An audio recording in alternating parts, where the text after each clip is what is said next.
আসসালামু আলাইকুম রাহমাতুল্লাহ। আমরা আজকে যে জিনিসটা দেখবো এটার নাম হচ্ছে ভগ্নাংশ। ভগ্নাংশ জিনিসটা কি? ভগ্নাংশ আবার কি হইলো? আমার এরকম লেখা আছে ভগ্নাংশতে 2/5। এখন জিনিসটা হইতেছে, ধরেন আমি একটা কিছু একটা কিনলাম, একটা কেক কিনলাম। কেক কেনার পরে বা কিছু একটা কিনছি, এটাকে কেনার পরে আমি 5 ভাগ করছি। 1 2 3 4, মানে 1 2 3 4 5। এখন আমার 2/5 দ্বারা কি বুঝাইতেছে, আমি 5 টুকরা থেকে আমি ধরেন এই 2 টুকরা আমি খেয়ে ফেললাম। তাহলে আমি কতটুকু খেয়ে ফেলছি?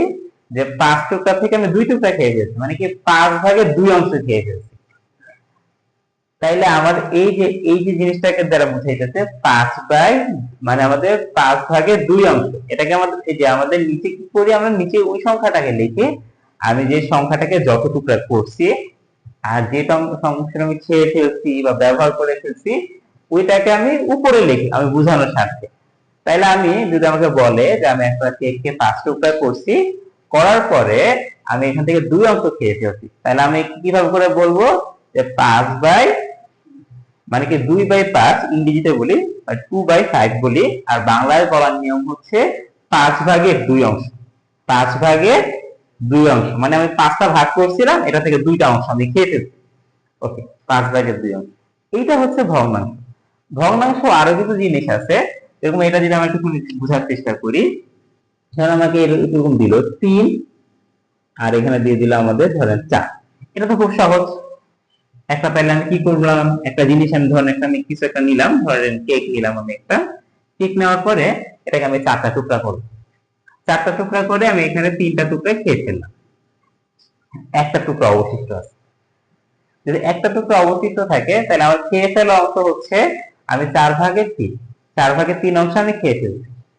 আচ্ছা, আর কতটুকু অবশিষ্ট আছে যদি এটা বলে, তাহলে আমি অবশিষ্ট বলতে আমার একটা খালি অবশিষ্ট আছে, মানে আপনি 4টা টুকরা করে নিচে 3টা খেয়ে ফেলছেন, তাহলে আপনার একটা টুকরা খেলে অবশিষ্ট আছে।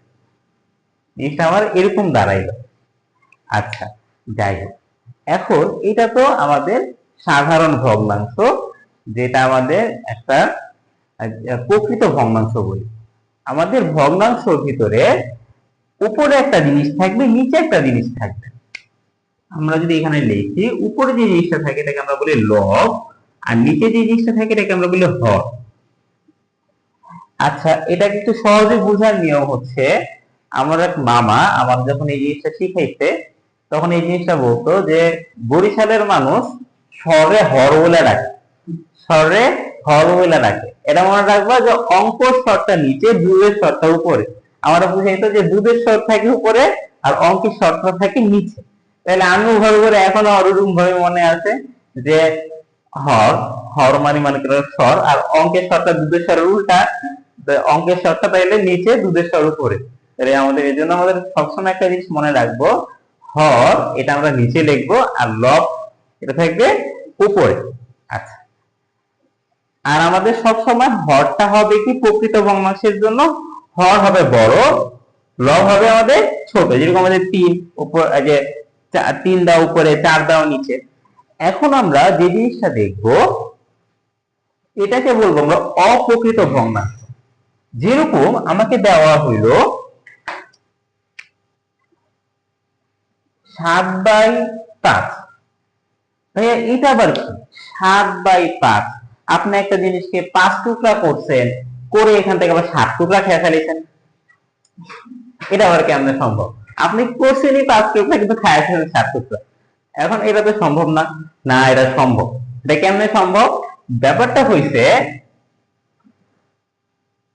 আমি একটা কি করছি, এখানে একটা নাই, এখানে 2টা আছে। আমি 2টা জিনিস এখানে, মানে আমি একই রকমের 2টা জিনিস নিছি। কারণ আমি 2টা কেক নিছি, 2টারই 5 টুকরা করে করছি। করার পরে মানে আমার এক একটা কেক মানে 5 টুকরা করে হয়। আচ্ছা, তাহলে এখান থেকে আমি 7 টুকরা খাই ফেলছি। 7 টুকরা খাই ফেলা মানে কি, একটা কেক আমি তো পুরো খায় ফেলছি, সাথে সাথে অন্য একটা কেকের থেকে আরো 2 টুকরা খাই ফেলেছি। একটা কেক তো পুরোটা খায় ফেলছি, 5 টুকরা 5 টুকরা খাই ফেলছি, আরেকটা কেক থেকে আমি 2 টুকরা খাই ফেলছি, তাহলে টোটাল 7 টুকরা হইলো। এর জন্য আমি 7 লিখছি উপরে আর 5টা লিখতে আমি নিচে লিখে দিয়েছি। আচ্ছা, ব্যাপারটা আমাদের আশা রাখি বুঝে আসছে। যদি আমাদের এমন হয় উপরে জিনিসটা হইছে আমাদের বড় আর নিচে জিনিসটা ছোট, তাহলে এটাকে আমরা বলি অপ্রকৃত ভগ্নাংশ। এই যে আমাদের এটার নাম অপ্রকৃত অপ্রকৃত ভগ্নাংশ। আচ্ছা, অপ্রকৃত ভগ্নাংশ, আর এর আগেটা ছিল প্রকৃত। আচ্ছা, এখন আমাদের অপ্রকৃত ভগ্নাংশটাকে আমরা আরেকভাবে একটু উপস্থাপন করি, এটার নাম মিশ্র ভগ্নাংশ। অপ্রকৃত আর মিশ্র একই জিনিস, কিন্তু আমরা দুই ভাবে উপস্থাপন করি। যেরকম আমাদের এই যে জিনিসটা আজকে যদি আমি মিশ্র বানাইতে যাই, তাহলে কিভাবে করে বানাবো আমরা একটু সংক্ষেপে যদি বলি, পরবর্তীতে আমরা ডিটেলস আলোচনা করবো এটা কেমনে কি হয়েছে না হয়েছে। যে একটু আগে তো আমি বললাম যে আমি একটা কেকে পুরো একটা খেয়ে ফেলছি, পরে আবার আরেকটাকে খেয়ে দুই টুকরা খেয়ে ফেলছি, মানে আমি একটা তো পুরো আস্তা খেয়ে ফেলছি। তারপরে কি করছি, পরে যা আরেকটা কেকে দুই অংশ খেয়ে ফেলছি। মানে কি এই অংশ, এই যে এটা হচ্ছে এটা মিশ্র করার নিয়ম, এটা হচ্ছে তার মিশ্র। পরবর্তী ভিডিওতে আমরা যে জিনিসটা দেখব, আমাদের অপ্রকৃত ভগ্নাংশ দেওয়া থাকবে, এটাকে মিশ্র বানাবো, মিশ্র ভগ্নাংশ দেওয়া থাকবে, এটাকে আমরা ইনশাআল্লাহ অপ্রকৃত বানাবো।